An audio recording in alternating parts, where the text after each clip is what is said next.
Red wine has long held a paradoxical place in the realm of health advice. One moment it's celebrated as a heart-healthy indulgence and a source of youthful antioxidants. The next it's being eyed with suspicion as a potential skin-aging saboteur. At the center of this red elixir's fame is resveratrol, a polyphenol compound found in the skins of red grapes that's been linked to DNA repair, cellular longevity, and the kind of antioxidant prowess that might just let your cells ride into old age looking sprightly. But here's the catch.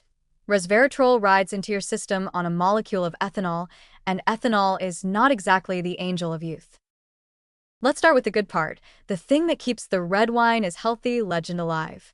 Resveratrol is a natural compound that seems to activate sirtuins, proteins involved in regulating cellular stress responses and the repair of damaged DNA.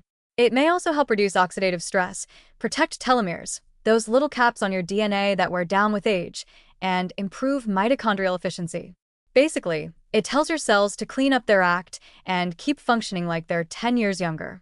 Studies in lab animals have even shown improvements in insulin sensitivity, inflammation regulation, and potential protection against UV-induced DNA damage, which is why it's being studied not just for heart health, but also for skin resilience and anti-aging. Sounds great, right? Well, that's where the wine gets a bit cloudy. The problem is, red wine isn't just a vessel for resveratrol, it's also an alcoholic beverage, and alcohol is not your skin's best friend. Even in moderate amounts, ethanol dehydrates the body, and the skin often feels the effects first. Reduced hydration means diminished skin plumpness, dull tone, and slower repair after sun exposure or oxidative stress.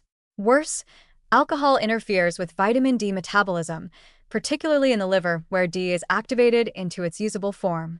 This could dampen your body's ability to support immune health and collagen production, especially in sun-exposed skin. If your plan was to sip wine to fight photoaging, that 1-2 punch might backfire. And before you think, I'll just drink more wine to get more resveratrol, let's do some math.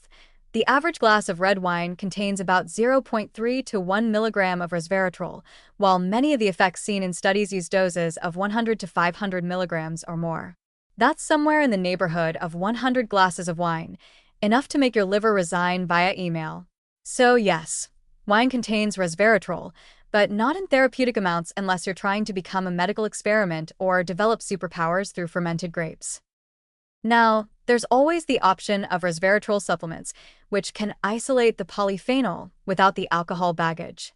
But even that approach comes with caveats.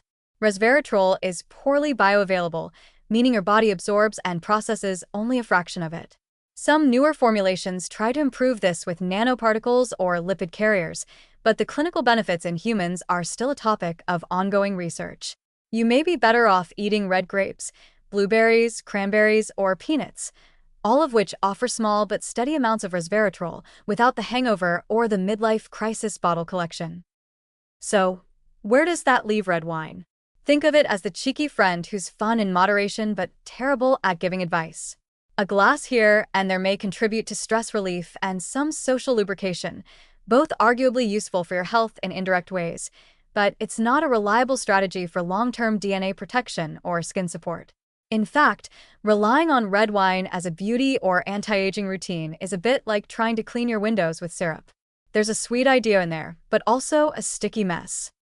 In summary, red wine contains resveratrol, yes, and resveratrol is promising when it comes to skin, DNA repair, and aging. But the alcohol in wine brings its own risks: dehydration, impaired vitamin D metabolism, oxidative stress, and liver load. So enjoy your glass if you like it, but don't toast to it as your skincare routine. If you're drinking for antioxidants, you might be better off making friends with a grape, not the fermented kind in a stemmed glass.